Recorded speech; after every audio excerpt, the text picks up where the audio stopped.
Today, let's learn how to quickly calculate 333 times 963, and then multiply by another big number. Class, this number actually has a special significance. Now, if I first have 333 multiplied by 1,001,001, think about it.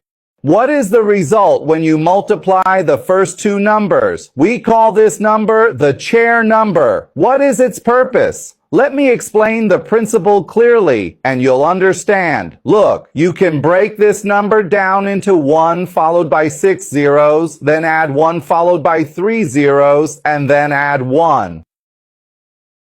Can't this number be broken down into these three numbers? Then, multiply the first part by 333 and the latter part by 963. So, think about what that equals. First, multiply 333 by the part with 6 zeros. That's just 333 followed by 6 zeros. Then, add 333 multiplied by the part with 3 zeros, which is 333 followed by 3 zeros. Finally, add another 333, then multiply the whole sum by 963. This step uses the distributive property of multiplication. Are you following? Alright everyone, look, when you add these three numbers together, what do you get? Isn't it 3 3s at the front and the 3 zeros in the middle? What do they become? They also become 3 3s.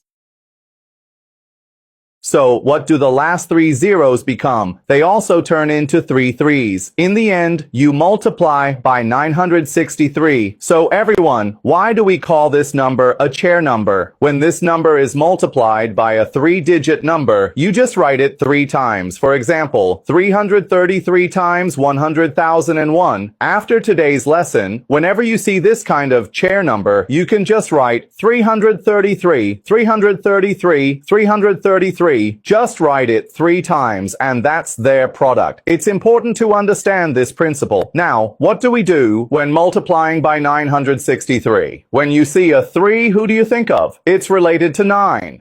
So let's break out a 3 from the number at the end. In the front we have 9 3s, and from the number at the end, I break out a 3, turning it into 3 times 321. Look, 3 times 3 is 9, 3 times 2 is 6, 3 times 1 is 3. I break it down as 3 times 321. Now what happens when we multiply the front part? Doesn't every 3 become a 9? Each 3 multiplied by 3 becomes 9. Then we multiply by 321 at the end. So, what do we do with these 9 9s? If you add 1, doesn't it become a 1 followed by 9 zeros? So, it's equal to 1 followed by 9 zeros, then multiplied by 321, and then you have to subtract 321. Some students might ask, why do we need to subtract 321 here? Because originally, you had this many 321s, but you added 1 extra at the front, so you need to subtract 1 at the end. Now, I'll write the answer to this calculation in these 2 lines. So keep up everyone. In the front, 321 times that, so just add this 321 to it.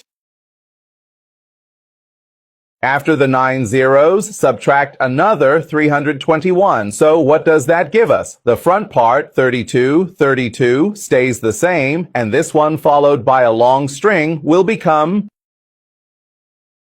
0, then 5 9s, and here it's still a 9. Finally, 1000 minus 321 is 679. Some students might not understand this step. I leave the 32 as it is and turn it into 1 followed by 9 zeros minus 321. That 1 will have to borrow from the next digit, so it becomes 0, and all the digits in between turn into 9s until the last part, which is 1000 minus 321. Giving 679. So everyone, the final answer to this problem is this number. It's definitely a bit challenging. Please tap the thumbs up and the little red heart below and watch it a few more times to fully understand. If you want to learn more great problems, you can click follow